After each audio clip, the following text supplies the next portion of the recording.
পাপটাও মাফ করতে পারেন। কিন্তু একজন ব্যক্তি শিরক করেছে, তওবা করে নাই, কিন্তু এই অবস্থায় যদি কাল কিয়ামতের মাঠে আল্লাহর সাথে সাক্ষাৎ করে, আল্লাহ তার গুনাহ মাফ করবেন। এই শিরক আর অন্য পাপের এই হলো পার্থক্য। তাহলে সবচেয়ে কোন বিষয়টা থেকে আমাদের বেঁচে থাকা উচিত ভাই? শিরক কি ও কেন? একটা বই পাওয়া যায়, কিনে নেবেন। কিতাবুত তাওহীদ একটা বই আছে, পড়ে নেবেন। কুরআন সুন্নাহর আলোকে বিশুদ্ধ আকীদা, এরকম অনেক বই পাওয়া যায়। আর আকীদা সংক্রান্ত একটা অনবদ্য বই হলো আল আকীদা আত-তাহাওয়িয়া। এই 4-5টা বই পড়লে আপনার শিরকের কনসেপ্ট ক্লিয়ার হয়ে যাবে। আল্লাহ পাক আমাদেরকে পড়াশোনা করার তৌফিক দেন। এবার আসেন, আবু জাহেলের যুগে ছিল সুদ। সুদ বোঝেন কিনা? 100 টাকা দিলাম, 105 টাকা দেওয়া লাগবে। 1 লাখ টাকা দিলাম, 1,01,000 টাকা দেওয়া লাগবে। 1,01,000 টাকাও যদি দেন, ওই 1 টাকাই সুদ। সুদ তো আমরা বুঝি না। এখন তো পেপার মানির মধ্যেও সুদ আছে, ইলেকট্রনিক মানির মধ্যেও সুদ আছে। সামনে একটা আসবে অচিরেই, ক্রিপ্টোকারেন্সি, বিটকয়েন, ওটার মধ্যেও সুদ থাকে। সুদ ভিত্তিক ইকোনমিক সিস্টেম দিয়ে পুরো বিশ্বটাকে অক্টোপাসের মধ্যে পেঁচিয়ে ধরা হয়েছে। মানে এটা যদি ওয়ার্ল্ড হয়, এটাকে চেপে ধরছে এভাবে, সুদ দিয়ে এভাবে চেপে ধরছে। আপনি বেরিয়ে হইতে পারবেন না, কিন্তু বের হতে পারবেন না। যারা যে মার্শাল আর্ট প্র্যাকটিস করে, ওরা জানে কিছু লক আছে, লক।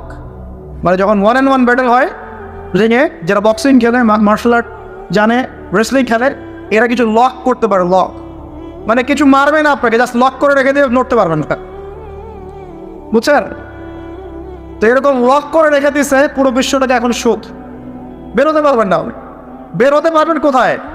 যদি মনে করেন আপনি খুব এই যে গ্রামে বাস করছেন, এখানে সমাজের লেনদেন করেন না, নিজে চাষবাস করেন, নিজে খান, তখন আপনি হয়তো বেঁচে থাকতে পারবেন। মার্কেটে গেলেই সুদে পড়তে হবে আপনাকে। এটা কি পসিবল? একা একা থাকা সম্ভব? অতএব সমাজে থাকতেই হবে। এখন সমাধান কি? ফাত্তাকুল্লাহ মাস্তাতা। একদম সাধ্য মতো আল্লাহকে ভয় করেন, সাধ্য মতো আল্লাহকে ভয় করেন। ইচ্ছা করে সুদের সাথে সম্পৃক্ত হয় না। যদি অনিচ্ছাকৃতভাবে সুদের অর্থ চলে আসে, যদি জানেন এটা সুদের, ছেড়ে দেন, এটা ছেড়ে দেন। ওইটাতে পাবলিক টয়লেট নির্মাণ করে দেন, তাও খায়েন না আল্লাহর ওয়াস্তে। কারণ নবীজি বলেছেন সাল্লাল্লাহু আলাইহি ওয়াসাল্লাম, 1 দিরহাম যে ব্যক্তি সুদ খায়, সে যেন 36 বার জিনা করবে। এটা সহিহ বুখারীর হাদিস, উলামায়ে কেরাম জানেন। যে ব্যক্তি 1 দিরহাম সুদ খেয়েছে, সে যেন 36 বার জিনা করেছে। একবার জিনা করেছে, আপনি জানেন, কথার কথা বললাম যে কারো পরিবারের কোনো এক মেয়ে বা ছেলে জিনা করে ফেলেছে, নাউজুবিল্লাহ, আপনি ধরা পড়েছে এলাকার মধ্যে, মানুষ তাকে কি সম্মানের চোখে দেখে? ভবিষ্যতে সে যত ভালোই হয়ে যাক না কেন, ওর ঘরে বিয়ে দেওয়ার সময় মানুষ 1000 বার চিন্তা করবে, তাই না? তাই না বিষয়টা? মনে করেন একটা মেয়ে জিনা করে ফেলেছে, আল্লাহ না করুক, নাউজুবিল্লাহ, এটা জানাজানি হয়ে গেছে, ওর ঘরে কি বিয়ের প্রস্তাব আসবে পরে? যদি ভালো হয়ে যায়, তাও আসা খুব ডিফিকাল্ট। আল্লাহর মুমিন কোনো বান্দা যদি চিন্তা করে, আচ্ছা আগে পাপ করেছিল, মাফ চেয়েছে, তওবা ইস্তেগফার করেছে, আমি তাকে বিয়ে করব, সেটা আলাদা বিষয়। কিন্তু স্বাভাবিকভাবে কিন্তু সমাজ এটাকে গ্রহণ করে না। একটা জেনার ক্ষেত্রে আমরা এইভাবে মানুষকে দেখি, আর 1 দিরহাম সুদের বিনিময়ে আপনি 36 বার জেনা করছেন। আল্লাহ আমাকে হেফাজত করুন, আল্লাহ আমাদের সবাইকে হেফাজত করুন। দূরে থাকতে হবে, থাকার চেষ্টা করতে হবে। তো আবু জাহেলের যুগে এরকম সুদ ছিল। এখনকার বিশ্বে রঞ্জে নবীজি তো আগেই বলেছেন, মায়ের সাথে জেনা করার মতো পাপ। এই হাদিস তো জানেন আপনারা। সুদের 73টা শাখা আছে পাপের, তার সর্বনিম্ন শাখা হলো নিজের মাকে বিয়ে করা, নাউজুবিল্লাহ।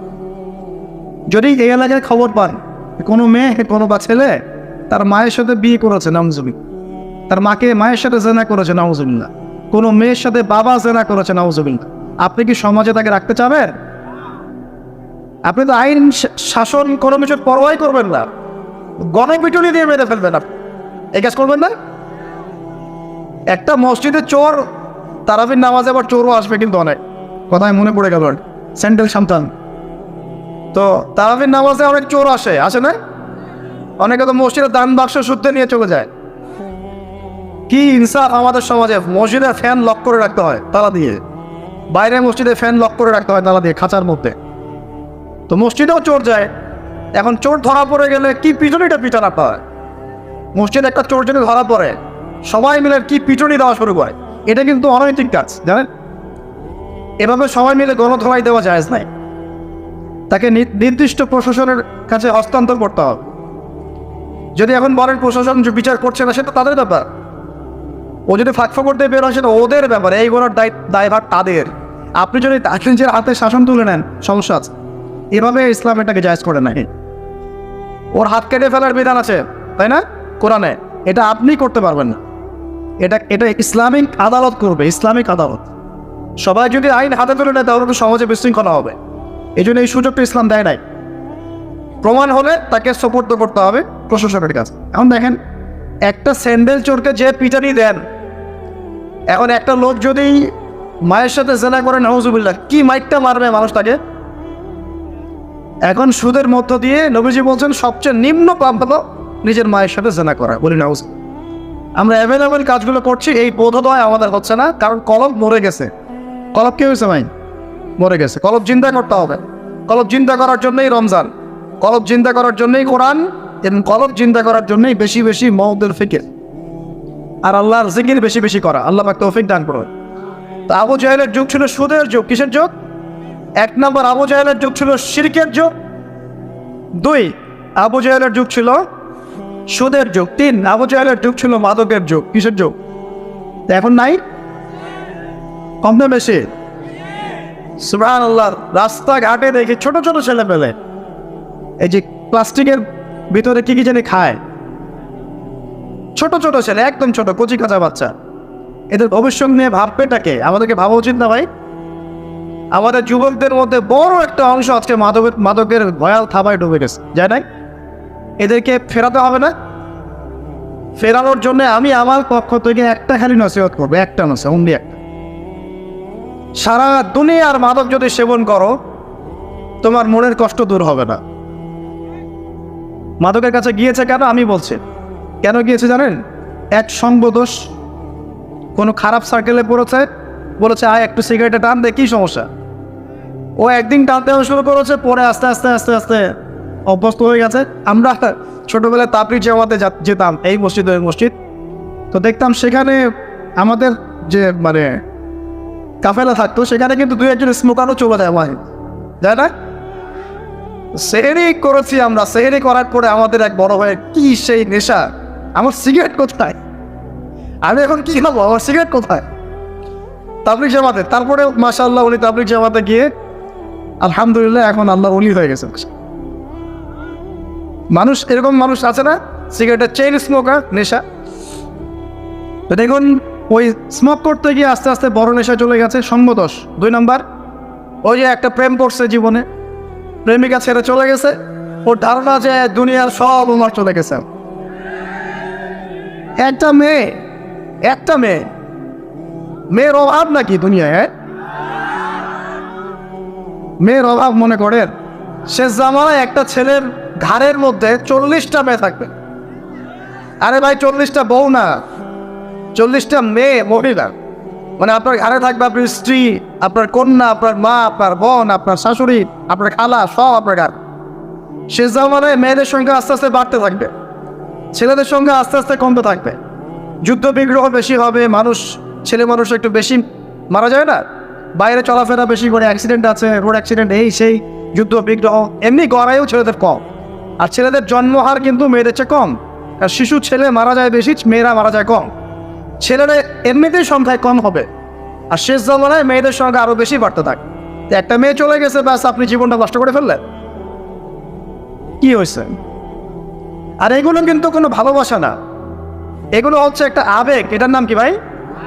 এটা জাস্ট একটা আবেগ। অনেক হুজুর দেখে এখন প্রেম বিশেষজ্ঞ হয়, আপনাদেরকে ওয়াজ করে। হ্যাঁ, দেখা হয়নি, আমি বলবো তার সাথে যে এইসব প্রেমের সুরসুরি মার্কা ওয়াজ বন্ধ করতে। এগুলো দিয়ে যুবকদের উপকার হচ্ছে না। কারণ বিয়ে না করলে সংসার বুঝবেন কিভাবে? বিয়ে না করলে আপনি সংসার বুঝবেন কিভাবে? মনে করেন আমি বিয়ে শাদী করি নাই, আমি আপনাকে কি বিয়ের ওয়াজ করব? আমার তো অভিজ্ঞতাই নাই। আর মনে করেন আপনি 2টা বিয়ে করছেন, বলার কথা, এখন আপনি বলবেন বাপরে বাপ, এই কাজ ভাই আমি করছি, আপনারা করতে চান। কারণ আপনার অভিজ্ঞতা হয়েছে, অভিজ্ঞতা থেকে মানুষ শেখে না। তো সুরসুরি মার্কা ওয়াজ দিয়ে কি মানুষকে শেখানো যাবে? এই যে ছেলেরা মেয়েদের সাথে হারাম সম্পর্ক করে এক পর্যায়ে যে ছেঁকা খেয়ে মাদকের কাছে গেল, এখানে মূল সমস্যাটা ভালোবাসা না, এখানে মূল সমস্যাটা ছিল আপনি আপনার নফসের কাছে হেরে গেছেন। আপনি আপনার নফসের কাছে হেরে গেছেন, আপনি আপনার প্রবৃত্তির কাছে হেরে গেছেন। এটা ছিল একটা জেনা, একটা যৌনতা, এটা ভালোবাসা ছিল না। এটাকে আমরা বলবো আপনি হরমোনিয়াস হয়েছেন। হরমোন আপনার শরীর থেকে যে থ্রু করে, এই হরমোনের ফলে আপনি একটা হরমোনিয়াস হয়েছেন, দ্যাটস অল। আর যে মেয়েটা আপনাকে উঠতি বয়সে এইসব মিথ্যা প্রতিশ্রুতি দিয়েছিল, সেও ছিল একটা প্রতারক। কি ছিল একটা? সে নিজেও জানতো না যে সে নিজে কি করছে, সে নিজেও জানতো না সে চায় কি। তখন আপনিও বুঝতেন না আপনি কি চান। এইগুলো আর জীবন, জগৎ, বাস্তবতা, রেসপন্সিবিলিটি সম্পূর্ণ আলাদা জিনিস। ভালোবাসার সংজ্ঞা কি তাহলে? ভালোবাসার সংজ্ঞা হচ্ছে, ভালোবাসার ডেফিনেশনটা হচ্ছে যে আপনি যাকে পছন্দ করেন, যাকে আপনি ভালোবাসেন, তাকে আপনি কতটুকু বোঝেন, এটা হলো ভালোবাসার ডেফিনেশন। আপনি তাকে বোঝেন কিনা, আপনি তার স্বপ্নের পাশে অংশীদার হতে পারছেন কিনা, তার যে লাইফের অ্যাম্বিশন, এখানে আপনি তার পাশে সাথ দিতে পারছেন কিনা, তার হাত ধরে থাকতে পারছেন কিনা, সে হোঁচট খেলে আপনি তার পাশে থাকতে পারছেন কিনা, হ্যাঁ, সে খারাপ সময় পার করলে আপনি তাকে সাপোর্ট দিতে পারছেন কিনা, আপনি তাকে কনফিডেন্স দিচ্ছেন কিনা, এগুলো ভালোবাসা। আমরা আমাদের সন্তানদেরকে ভালোবাসি না?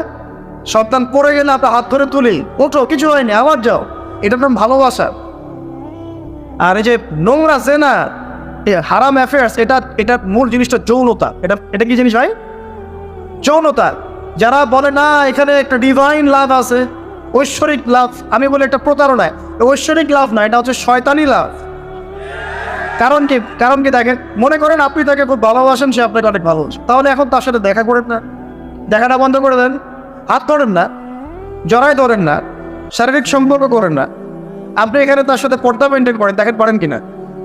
সে বলবে না আমি রাজি না। মেয়েও রাজি হবে না, ছেলেও রাজি হবে। মেয়েও একটু সুরসুরি পছন্দ করে, ছেলেও পছন্দ।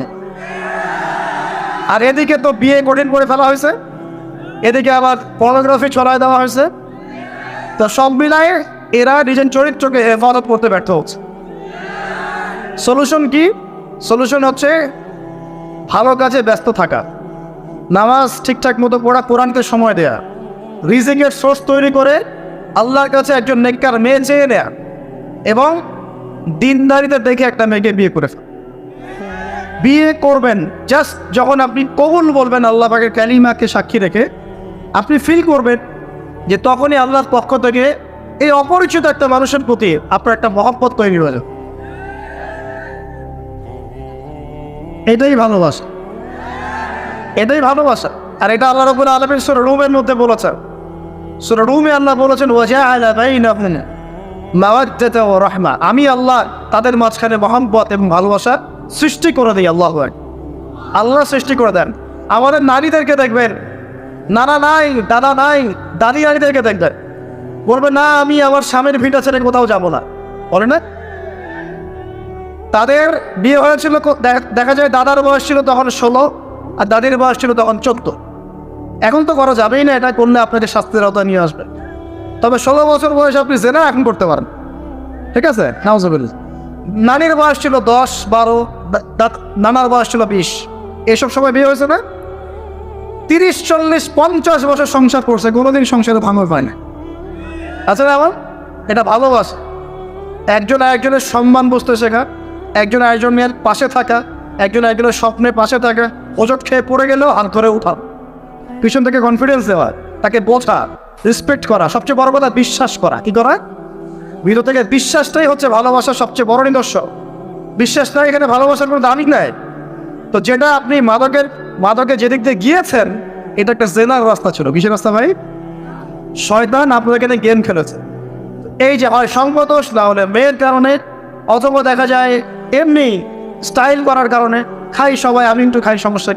কেউ কেউ একটু গুন্ডা মাস্তানি করতে পছন্দ করে, হকি স্টিক নিয়ে দৌড়াদৌড়ি করবে। ওই যে বলেছে একদিন 4-5 জন 10 জন মিলে একটা ছেলেকে মেরে ফেলে দিল। মনে করলো যে খুব বীর হয়ে গেছে। 4টা 5টা 10টা ছেলে মিলে একজনকে মারার নাম বীরত্ব? সাহস থাকলে একজন মারামারি করবে না কেন? একজন করতা, দেখতাম কার শক্তি। এখন তো মেয়েরাও মেয়েদেরকে মারা শুরু করছে। সব কানে উন্নতি অগ্রগতি হচ্ছে। এটা নারী উন্নয়ন, এটা কি নারী উন্নয়ন না? হ্যাঁ, মাশাআল্লাহ। এখন এই জন্যই বলি যে কি বলবো, যে শিক্ষা প্রতিষ্ঠানে আল্লাহর ওয়াস্তে এইসব বন্ধ করেন। শিক্ষা প্রতিষ্ঠান যারা চালান আল্লাহর ওয়াস্তে এখানে পরিবেশ নিশ্চিত করেন। পড়াশোনার একটা পরিবেশ দরকার হয়। শুধু টিচার ভালো হলে, সিলেবাস ভালো হলেই পড়াশোনা হয় না। একটা পরিবেশ লাগে, সুন্দর একটা পরিবেশ লাগে, যেখানে এ ধরনের প্রবলেম ফেস করে ছাত্রদেরকে হলে থাকতে হয়। সেখানে কি পড়াশোনা হবে? আল্লাহ পাক আমাদের সবাইকে বোঝার তৌফিক দান করুন। দেখুন, আবু জাহেলের যুগে মাদক ছিল, এই যুগে আছে না? আমি যে নসিহতটা করতে যাচ্ছিলাম সেটা শোনেন। সেটা হলো, সারা দুনিয়ার সমস্ত কষ্ট, সারা দুনিয়ার যত কষ্ট, দুঃখ এবং যন্ত্রণা যা আপনি নিজের মনে করছেন যেগুলো আমার, মাদক আপনার এই কষ্ট, দুঃখ, যন্ত্রণা নেভাতে পারবে না।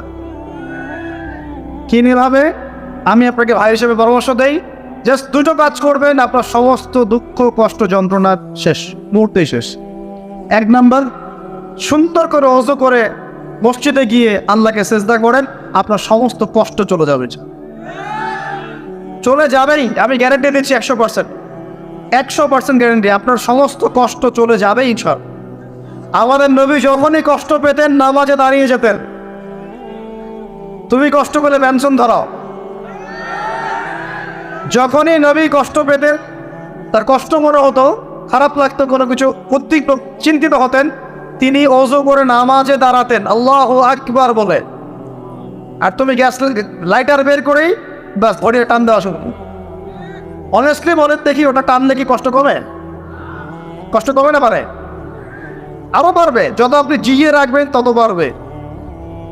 একটা মজার কথা বলে আমি আস্তে আস্তে শেষের দিকে যাবো, আলোচনা কিন্তু আনলম্ব হবে না, রমাদান দিয়ে শেষ করব। শোনেন, এক ব্যক্তি খুব বেশি কাঁদে, তো ওই ব্যক্তির সামনে গিয়ে একজন একটা কৌতুক বলছে, কৌতুকটা বলছে। সে ব্যক্তি বলছে, আমি এই কৌতুক বহুদিন শুনছি, এই কৌতুক শুনে আমি অনেকদিন হাসছি, একই কৌতুক কতবার আমাকে শোনাও। তখন সেই ব্যক্তি বলছে, দ্বিতীয় ব্যক্তি, যে একটা কৌতুক শুনে যদি তুমি বারবার হাসতে না পারো, তাহলে একই দুঃখের কথা মনে করে বারবার কাঁদো কেন? কথা বুঝতে পারছেন না? ঘটনা তো গন, কে শেষ, ওটা আমার জীবন থেকে ওভার। ওর সাথে আপনার অতীতের সাথে আপনার এখনকার কি সম্পর্ক? এখনকার আপনি নতুন মানুষ, এবং সেটা গন, কেস শেষ। অতএব মাদক আপনাকে সুখ দিবে না।